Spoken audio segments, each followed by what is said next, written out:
I may be a completely blank animation, but that doesn't mean I still can't appreciate a colorful painting every now and again. But when I look at that painting, how can I actually see its colors? To answer that, let's take a look at the electromagnetic spectrum. Because light is both a particle and a wave, it has a wavelength, and in the visible portion of the spectrum, those wavelengths correspond to a particular color of light. Sadly, humans and animations like myself can only see a tiny sliver of the entire spectrum, but we'll take what we can get. An important fact about light is that it can reflect off things and get absorbed. For example, let's think about eating a nice crisp apple on a warm day. The white light from the sun that's hitting the apple can be broken down into all the wavelengths of visible light. However, most of the colors except red are absorbed by the apple. The red light is reflected off the apple's surface and reaches our eyes, causing us to perceive the apple as being red. The color is essentially just a sensation. The back of our eye, called the retina, contains two different types of light receptors, and these are called cones and rods. The cones are responsible for color, while the rods are responsible for our dark adapted vision at night. The rods are so insensitive to color that they can't even see red. In fact, this is why astronomers and sailors use red light at night.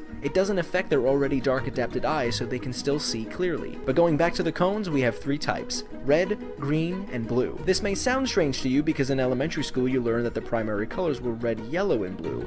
Well, I hate to break it to you, but that's a lie. For light, the primary colors are red, green, and blue. We call these additive colors because if we add them together by shining different colored lights on a wall, the closer to white we'll get. And if we mix varying amounts of red, green, and blue light, we can make any possible color, including pink, my favorite, which doesn't actually show up anywhere in the visible spectrum.